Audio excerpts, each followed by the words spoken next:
this, especially talking about STEM, we want to acknowledge the history of the land that we're living on. Even though this is a virtual event, Hardy Girls Healthy Woman is headquartered in Waterville, Maine, and we work with young people statewide. This is the land of the Wabanaki people, and Native Americans have a deep connection to land and the resources, and their knowledge and practices have invaluable global impact, especially in the fields of medicine, engineering, astronomy, and math. We're going to include a link in the resources page if you're interested in some more information and some activities from the Smithsonian. As we hear from Mainers in different fields tonight, let us remember that Indigenous people who came before us and their foundation of scientific knowledge and advances. Now we're going to start our panel with Amara. So Amara Ifeji is a freshman at Northeastern University, pursuing a bachelor's in science in politics, philosophy, and economics with a concentration in environment and energy policy. In high school, her lack of environmental education prompted her to self-seek such learning opportunities through leading her school's student-driven water quality management team for a BIPOC, female identifying and lower income student, co-organizing school-wide climate education learning initiatives, and conducting internationally awarded environmental research. At MEEA, Amara advocates for intersectional climate justice solutions, equitable access to the outdoors, and empowering youth to spark change in their local communities through MEEA's Changemakers and Just ME for a Just Us Youth Network. She also works with the Nature-Based Education Consortium on state and the federal level environmental education policy advocacy, and serves on the Maine Climate Council Equity Subcommittee. For her work in promoting environmental education, she was awarded the Global North American Environmental Education 30 Under 30, one of only 6 people under 30 in the US, and National Geographic Young Explorer Award, one of 24 youth in the world. Welcome, Amara, and is there anything you would like to add? Yeah, there's still, I think the only thing I would like to add is thank you all so much for joining us tonight. Super excited to be serving on this panel. Thank you for that. And so our next lovely lady is going to be Asha Mohammed, a product of diaspora with immigrant Somali origins. Asha moved to Maine at the age of 8. She is currently a graduate of Bates College, where she received a Bachelor in Science in Biology. During her time at Bates, Asha worked with healthcare providers locally and abroad to address health disparities that impact refugee and immigrant populations. Asha's desire to become a physician was reaffirmed when she traveled to Tanzania to work with an HIV and AIDS clinic. Is there anything you would like to add, Asha? Not at the moment. Happy to be here though. And so next up is Nisrin Mohammed, who is a junior at Lewiston High School. She's very interested in technology, specifically coding. Her current focus is learning HTML, CSS, JavaScript, and Python. She recently discovered the field of coding, which she loves and highly recommends. Is there anything you would like to add? No, but I'm happy to be here. Thank you. Our next person up is Rhonda Forrester, who is a licensed civil and environmental engineer with Sevee and Maher engineers in Cumberland, Maine. Rhonda has practiced engineering for over 17 years and has experience working on a variety of landfill and wastewater projects. Her daily tasks vary and include updating project budgets, reviewing construction drawings, writing reports, and preparing calculations and spending time at construction sites. Is there anything you would like to add right now? Nope, I'm all set. Thanks, and I'm looking forward to it. And finally, we have Stacy Doore, who earned her PhD in Spatial Information Science and Engineering at the University of Maine. Before coming to Colby, she was a visiting assistant professor of computer science for 2 years at Bowdoin College. Her technical research interests include digital information access, emerging assistive technologies, multimodal systems, and non-visual language-based interfaces. She is also the principal investigator on several grants related to improving the teaching of computer ethics and equity in computer science education. She serves as an external evaluator for several NSF programs related to increasing inclusion, equity, and accessibility in STEM disciplines. So welcome, Stacy. And is there anything you would like to add for tonight? Nope, I'm just really happy to be here and to be on such a distinguished panel. So thank you. Okay, great. Thank you, everyone. So now we're going to move into our discussion portion where I'm going to be asking each of our panelists some questions. And I'm going to begin with Rhonda. So Rhonda, you do a lot of volunteering to get girls engaged with STEM. Why is this important to you? And what is the message that you want them to take away from this? So this is something that's important to me because having been practicing as an engineer for a while and gone to school, I realized while women are there, they're not there in the numbers they should be. And I know from my experience, I love math and science. That's what got me into it. Stacy said a lot with the National Science Foundation. They did a lot of programs in New York where I grew up, and that's really what got me into engineering. But realizing having the push from the outside allowed me to get exposed to it and realize I can do it, and so I just want to share that with others that, engineering's for everyone. Girls can do it, women can do it. It's not something they need to be afraid of. Okay, great. Thank you so much. And so our next question is going to be for Nisrin. You've recently discovered coding, and so can you please tell us how you've gotten into it and what you like about it? So I got into it by the end of the year of 2019, and I had a friend who always went to this club, and just one day I asked her, like, what do you do in this club? And she told me how they create apps, and I just went there to check it out, but I never thought that it would be something that I was interested in, since I had a lot of judgment about it, like, oh, this is for smart people, this is for people who are really good in math, and I'm not that. And the more that I started like immersing myself in creating projects and learning more about computer science, I really liked it, and I really see myself doing this, and I think everyone is capable as well. So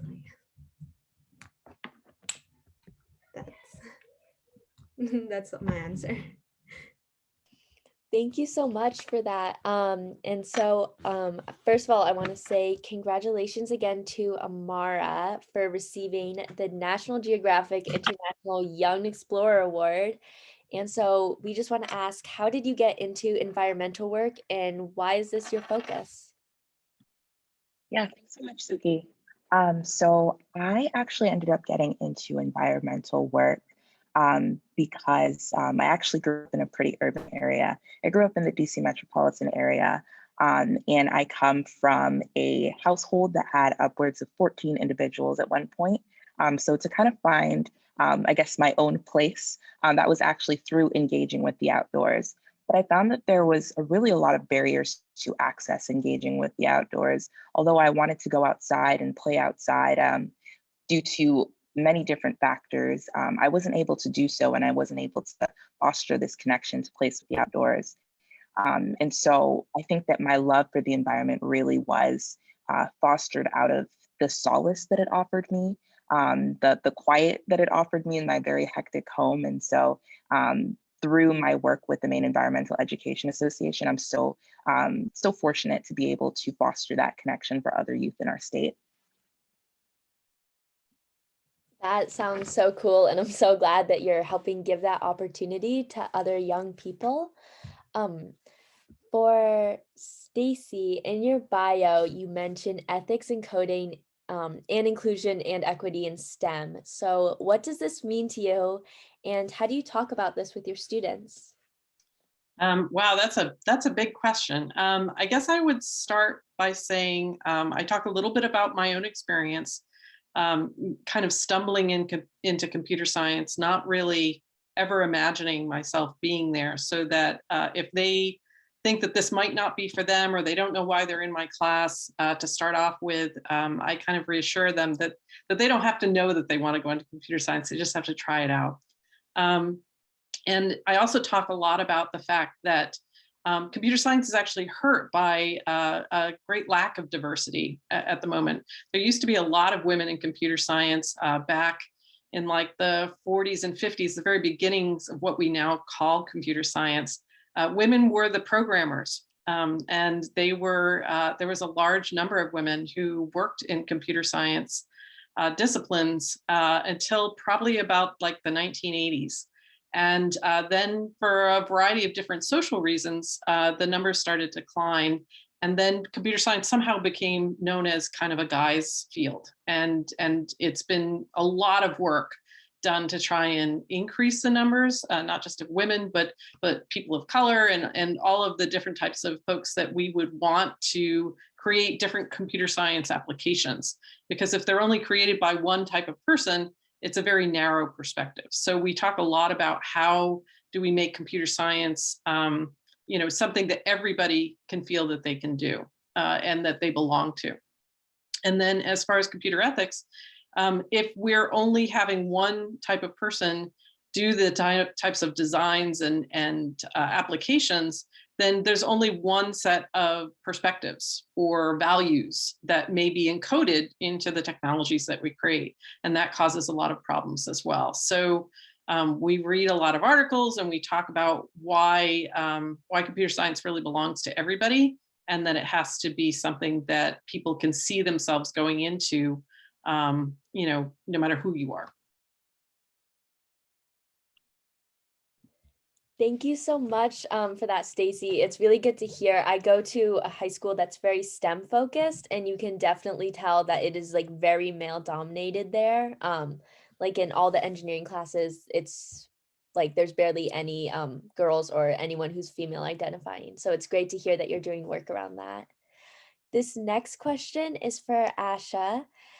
So your work during your bachelor's was focused on health disparities that impact refugee and immigrant populations. How has this work influenced what kind of medical professional you want to be?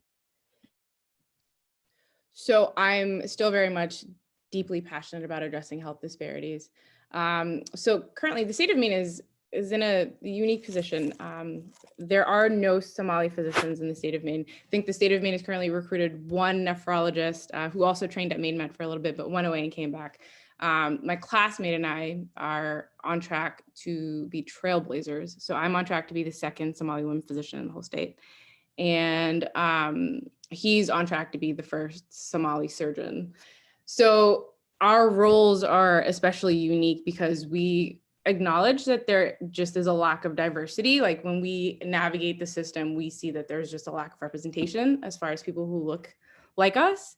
I would say that the work that I did in Tanzania, I was able to replicate quite easily in the state of Maine because we have a huge refugee and immigrant population here. And uniquely, Maine is a microcosm of global health. And so a lot of the problems that exist back home very much exist here. And so there's this interesting thought process for kids who grew up in the diaspora, kids who are Somali, but don't feel American enough, but also don't feel Somali enough. And so we're constantly torn, thinking, you know, maybe we should go home and provide services there. But I quickly realized that the Somalis here also need me. But I'm also a Mainer, and I grew up in a very poor mill town. And so there's a lot of health disparities, the low socioeconomics, it's multifactorial.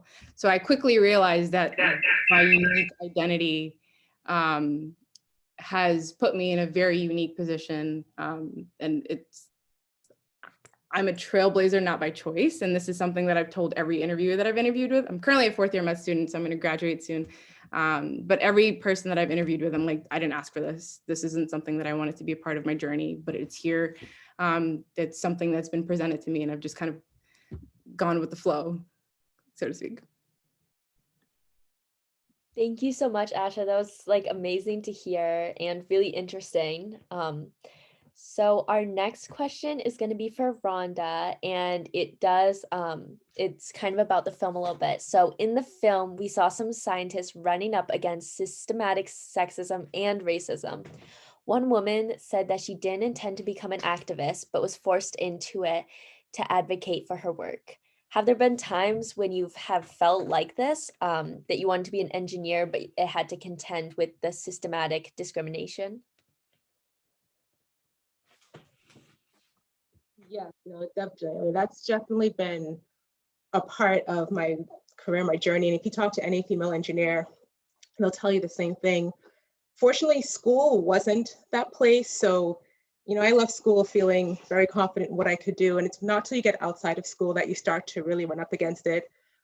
Most of my employers have been good, but there are definitely been times where I've been told I couldn't do certain things. I had one employer who wouldn't send me out in the field because that's what the guys did. And fieldwork is how you gain your experience as an engineer. You don't really learn how to design until you've seen it in the field. So the place that I'm at now, I was actually able to kind of push my way into that and get the experience I needed. But I've also had times dealing with vendors. You're trying to get information to finish a project. I remember I called a vendor once and he actually said to me, "Oh, you mean like a big truck that goes vroom, vroom? That's what we use to transport the stuff." And I was just like, if my boss isn't gonna like get mad if I don't get this info, I would hang up right now, but I can't. So you kind of come up against that. I would say one nice thing as an engineer, the older you get and the more experience you get, the easier it is to sort of put that stuff in its place. And at some point, people realize you know what you know, and you're the one that's in the know. So it does get easier as you go along. And I think, fortunately for me too, I've been doing it long enough. Things have been changing enough that I'm getting to reap the benefits of being,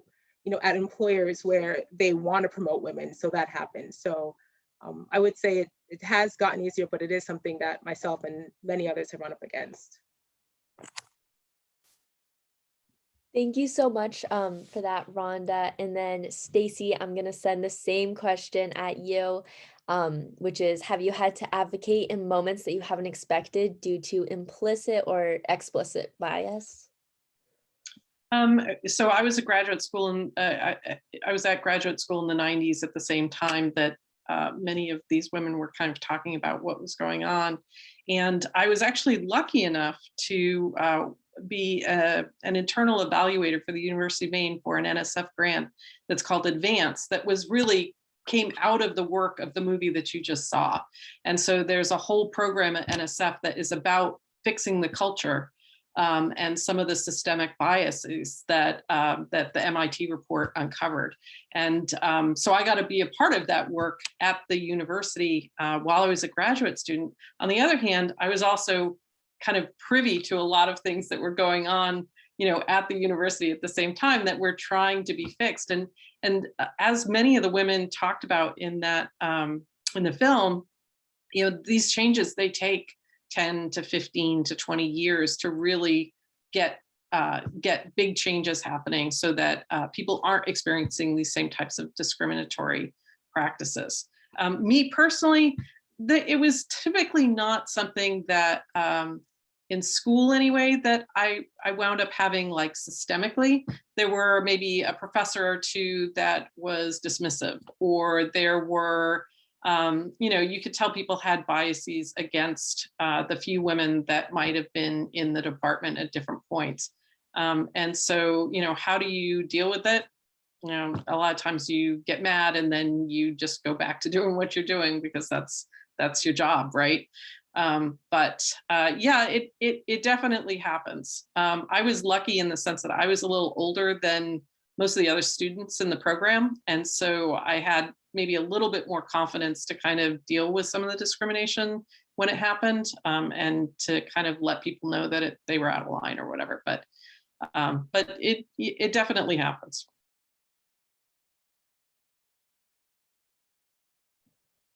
Yeah, I feel like as female identifying or women, we can all very much feel the discrimination that can come towards us, especially from authority figures and teachers and all those kind of people. And then my next question is going to be for Asha. Do you feel like in your learning and work environment so far have boosted your participation in the medical field or have challenged it, and why? That's a really hard question to answer. I would say my experiences have been unique. My experiences compared to my classmates have been especially unique because, and my lived experiences in particular. And so I had one physician one time say, as students, we have 7 buckets. And the first 3 buckets are often filled with anxiety. And then we have 4 buckets left to kind of cram all of the knowledge that's being thrown at us at one time. But for me, I would say that my lived experiences, those 3 buckets, so my hijab, me being a Black woman, these are the things that fill my bucket, and these are the non-negotiables that I tend to present to society. And so I would argue that perhaps my lived experiences have definitely shaped a lot of the advocacy work that I do. In particular, because I have to be the person to kind of put things on humans' radars. Like I've had to have like very tough conversations about my safety and how my hijab fits into certain places in medicine. For example, how do I belong in an OR? And is it safe for my hijab to exist in this space? Is it safe for the patient for me to be wearing outside clothing into a place that is considered sterile? So I would argue that my lived experiences have definitely helped to create an infrastructure that my school hadn't had to think about just because I existed in that space.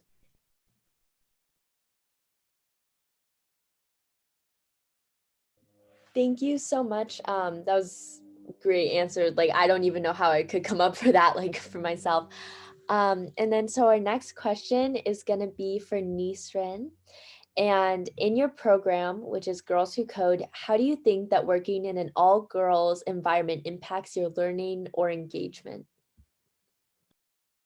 Well, it helps in a way that you're surrounded by people like you and, you know, people who have similar interest or are trying to get into that.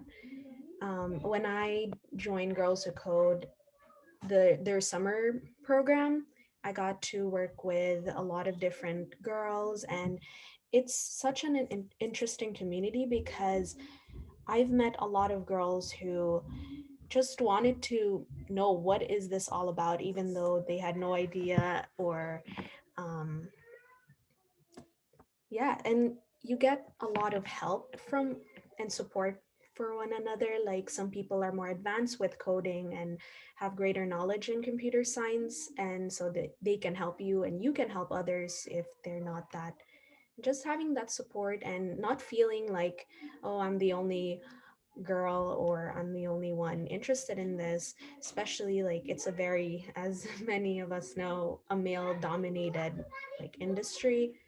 So yeah, just not feeling alone and having that support. And yeah, that's all I can say. Thank you. Yeah, I definitely understand how having like an all girl or like woman oriented group really helps with all that. Like I know personally from my work with the Girls Advisory Board, I feel like it's given me a bunch of like confidence to actually speak up and not feel like scared in like my opinion as a woman. And then our next question is going to be for Amara. So when working with young people, what message do you want them to hear? And what message do you want adults to hear? Is there something different that you would want each of them to know? Yeah, so I think that the most important message that young folks hear is that not the future of tomorrow, they're the future of today. Their voices matter, they're important, and young folks have so much power to create the change, the future that they would like to see for the world. I think it gets a little daunting at times, especially in the organizing spaces that I work with. The climate crisis is an existential crisis. It's huge. It's on an international scale, and so it really feels as though, as one individual, that there's nothing one can do to help address this crisis. But I would say that is definitely not the case. When starting small in your local community, you have so much potential to spark change, and that change kind of trickles out and it becomes magnified. So I think it's so important that young folks know that when, trying to start organizing work. And for adults, I think that it's so important to know that although young folks have all this power, intergenerational collaboration really is the best way to come up with these solutions. I think someone mentioned earlier how it's so important that we have different perspectives when it comes to tackling issues. And I think that can also translate to environmental and climate-based issues. Because these issues are so large, we need folks who have different lived experiences and perspectives, adults who can mentor youth in order to be able to tackle these issues. Thank you so much. I think it's always good to hear that young people have power, because it's like you said, a lot of times it feels like we aren't able to do anything because we're not 18 or we're very helpless. So it's always good to like have that retold to us. And then I've loved hearing all these questions from you guys, but I want to give everyone else here a chance. So what questions does everyone have for our panelists? Please just drop them in the chat and then we're able to just read them out loud for you guys. And Kelly, do you have any that you would like to start with?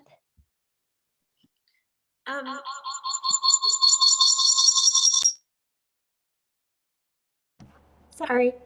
I was wondering, one of the things that we saw from the film is that Dr. Burks mentioned having childhood scientist heroes coming from sci-fi. And I was just wondering if any of you had any science-based heroes growing up or still have them and where they came from for you.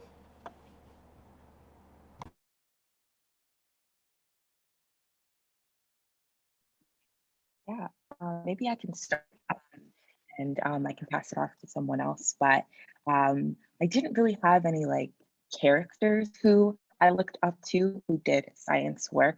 But I remember my freshman year of high school, that's when Hidden Figures came out. And I was just so amazed, taken aback. First of all, Taraji P. Henson is my favorite actress. And so seeing her in that film portraying such a powerful Black woman in STEM. Up until that point, I had never seen another Black woman in STEM before. It was not something I even thought I could pursue. My parents always thought that I would be like maybe a doctor or something like that. They really couldn't imagine me pursuing another area of STEM that was not just medicine, which they thought was the only avenue that I could pursue. And so it was in seeing this movie with them, relaying my environmental interests, that's really when they could see that this is, the thing that I was passionate about. I don't just have to explore one area of STEM. There's so many other areas of STEM that I could pursue. And so that movie really just was so transformative for me.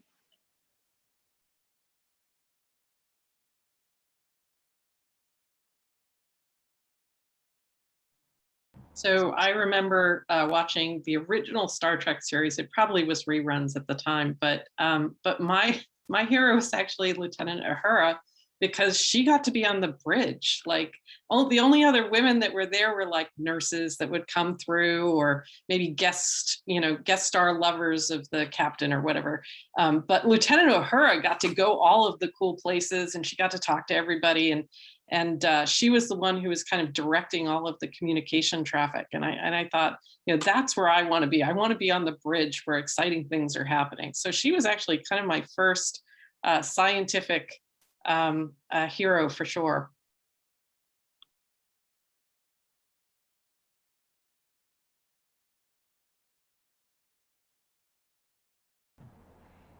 Any other pop culture or otherwise science heroes for the rest of you? So I'm realizing I didn't have like the female influence that some of you guys had, but I'd say mine was Bill Nye the Science Guy. That for me was sort of an introduction into like science and applied stuff. And I actually had like a little baseball card I carried around in my wallet. And so that was like my kind of like intro, or I guess the kind of like.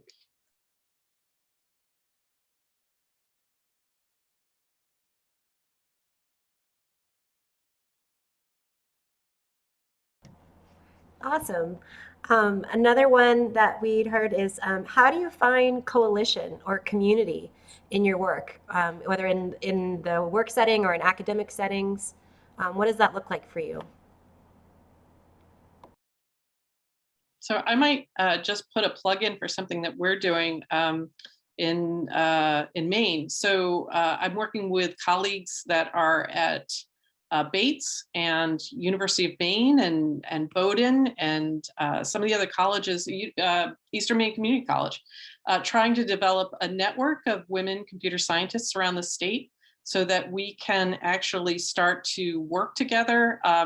We ran a small grant that was funded through Google called Research Me, and it got together some women college students in computer science around the state so that they could meet a bunch of women faculty computer science folks and hear about their research and think about what kinds of research they might be interested in doing. And so we put in an NSF grant, it's called an iUse, and it's basically to develop this network of women around the state that are interested in kind of higher ed computer science work to start to work together on different either diversity projects or regular computer science research projects or that kind of thing. And so that's my network, but it's also my support system. So when I'm having a bad day or, a paper got rejected or, I didn't get that grant that I wanted, like these are the folks that I now go and look to kind of get that support that I need to kind of get up and go do it the next day again. So having that support network is really important. And each of these schools are starting their own kind of women in computer science or women in math and computer science programs to build that support network in each of our institutions and then hopefully across the institutions.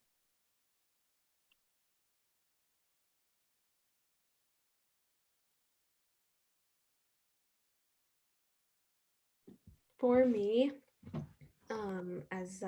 as I'm still in high school, I do the Girls Who Code Club, and like when we were still in real life, there were a lot of girls coming in and checking the club out and seeing for themselves, and now we're doing it all virtual. Of course, we're still having a little bit of a hard time having girls join us since not many are interested yet, so we'll get to that. And for me, because I don't have that much like support in school, like, well, we do have classes and whatnot. I do personal studies on my own, like I connect with professors or people who are in this industry and who are interested in computer science. So just like franchise, like going around with your resource just to get into it. Yeah.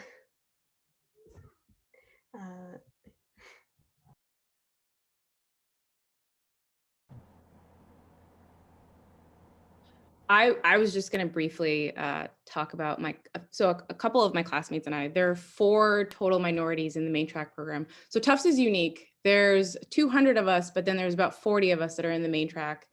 So these students have a connection to Maine in some way, shape, or form. Either they were born and raised here or used to vacation here, have roots in the state of Maine. But it's no secret that the main track is notoriously homogenous. And so there's a handful of minorities. And I would say that that's been my tribe. I would say that my classmates and I, so Hea is Arab and Majid is also Somali. And so we've sat in rooms with heads of departments as 3rd and 4th year medical students terrified because medicine is all about the hierarchy and the 3rd year med student has no voice, no say. And here you have the 3 of us in this room challenging the entire system, 1, by existing, but 2, letting them know that we're here and we're going to be heard.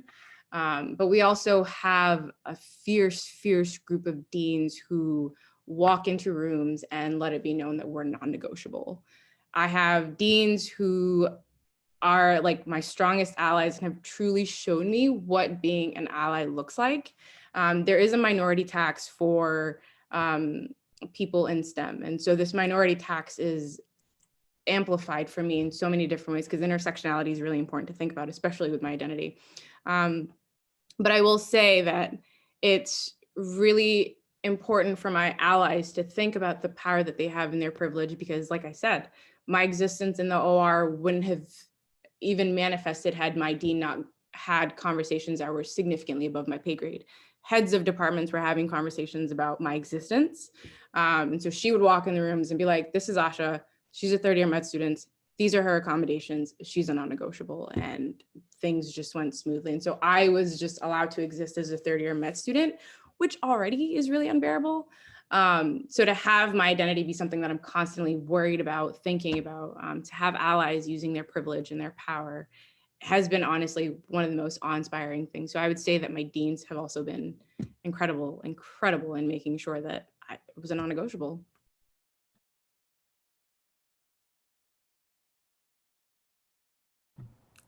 Well, that sounds both challenging and amazing that you've had those allies. I guess on similar or related to that, there's one thing that you could tell people not in the STEM field? You've shared resources with the group and that's gone out to folks, but is there something that other individuals could do to be advocating for you all in STEM, raising awareness about this? Do you have any advice for people who want to be allies from the outside?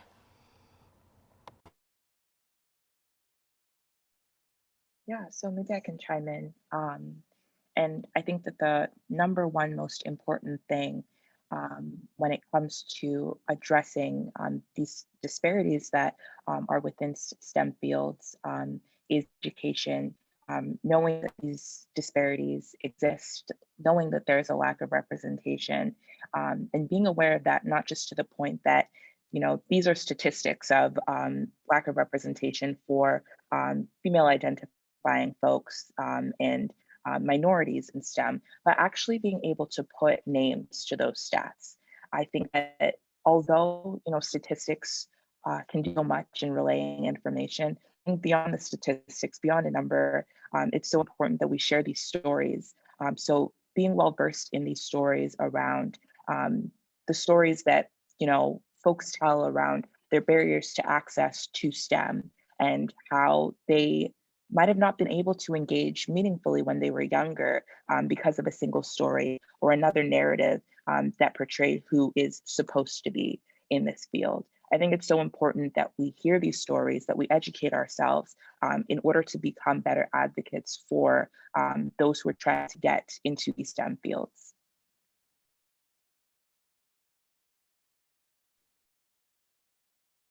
I think the other thing is for people that are allies or want to be allies, especially if you already are in some sort of STEM position, is to talk about the power of imposter syndrome and how one, it can keep you from doing things that you really, you know, were meant to go do sometimes.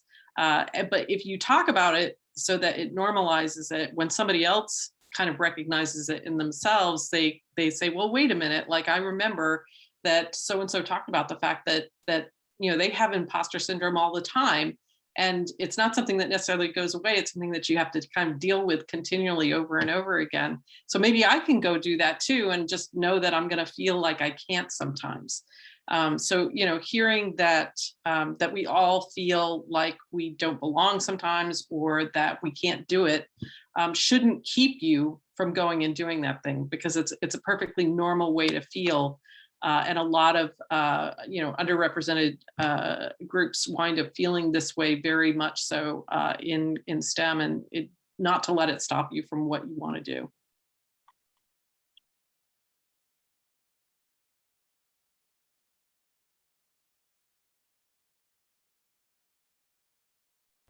I guess I'll chime in and just kind of add, I guess the stuff I kind of have seen just that we've been doing at work as we've sort of expanded our hiring, but really just trusting that we are a mix of people, you know, people not like people have knowledge all over the spectrum or across the board. So trust that other people that maybe you're biased against can do the work, and try to challenge yourself, like when you encounter something, or, you know, you might be questioning something, think about, could it be related to the bias or not? And then also be willing to kind of have the conversations, because if you can't have the conversations with the person, you can't overcome it. So that'd be kind of what I'd add.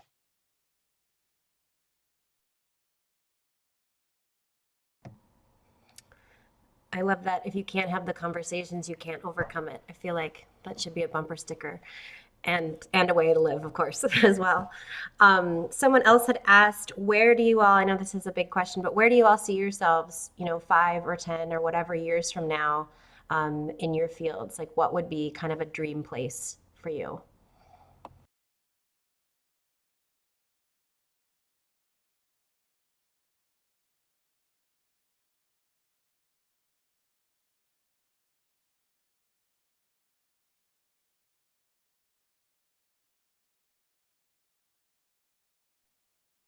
This is an incredibly tough question, but maybe I can take the first stab at it.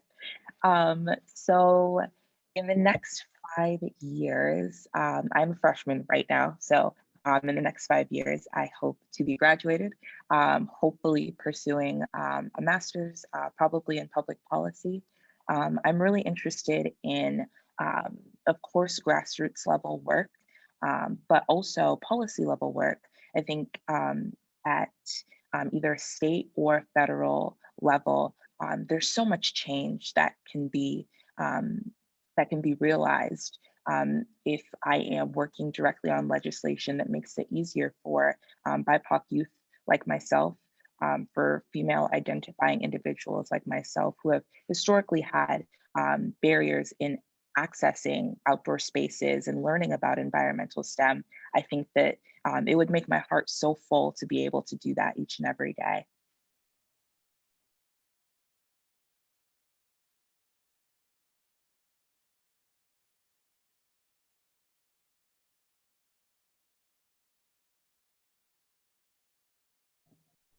I can take a stab also. 5 years from now, I have a feeling I'm still going to be training because, medicine, it's just a journey. But 10 years from now, I'm hoping to be, hopefully, a senior physician. But I really want my work to be remembered. I just want to swing the pendulum and have future physicians thinking about the patient as a whole, and to remember and to humanize medicine, and to think about the barriers, to think about how humans lack access to medical care and how the work that we do could do a lot of harm if we're not taking a step back to see the patient holistically. So if I could swing the pendulum that way and force future physicians to think about the health disparities that exist in medicine and to be honest about it, I feel like that would be enough for my legacy. But the mentoring is something that, again, I was catapulted into. And so I often say this to people, I'm like, I'm not a mentor. I'm not just a mentor. I'm recruiting future colleagues. And so these are human that I would hope to empower to help me do this work, because I can't do this by myself. And so for the students who look like me and for students who've had similar lived experiences to me and see themselves as underdogs, I want them to feel like they can do this, because there's really nothing extraordinary or unique about me or my classmates. It's honestly something that I wish students would know. And so if I could do anything, I think that would be what I would want my legacy to look like.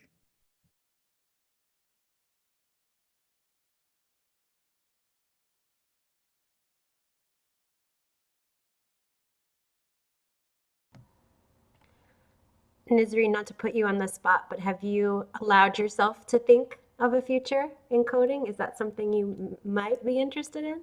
No pressure.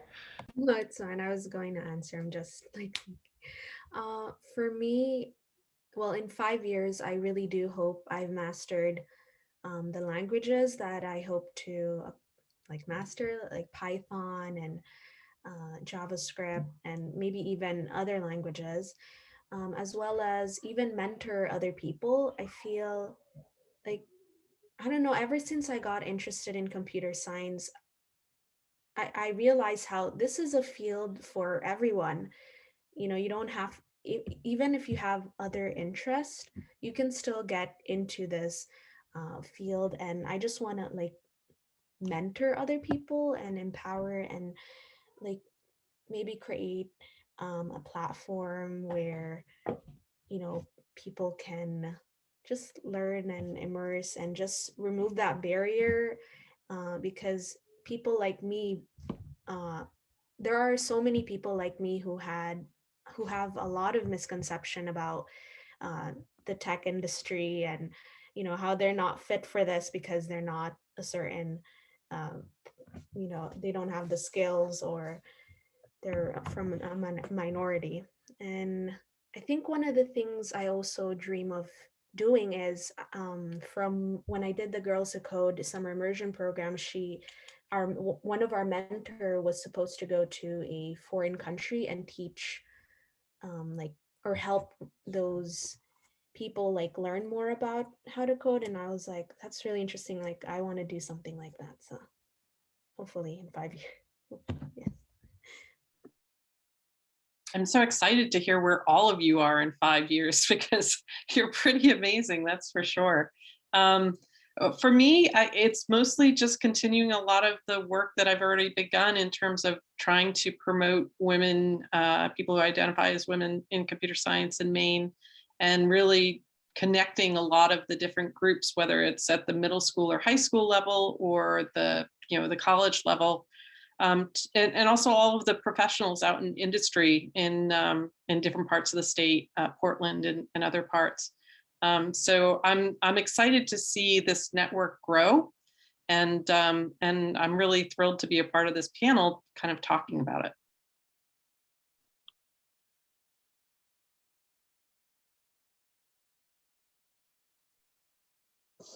Yeah, but I guess kind of similar to Stacy. I mean, I've been doing this for kind of going on like 17 or close to like 20 years. So I'm a project manager at this point. So for me professionally, it's just gaining continued knowledge as a project manager, getting better at managing budgets and people.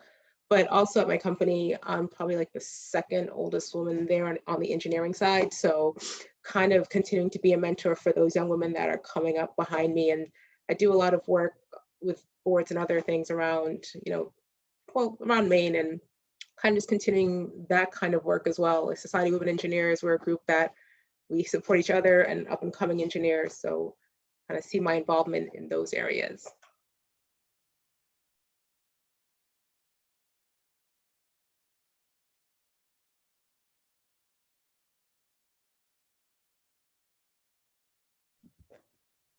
I just wanted to say thank you all so much for coming and attending, and thank you all for answering these questions. So I just wanted to end with just a couple of statements.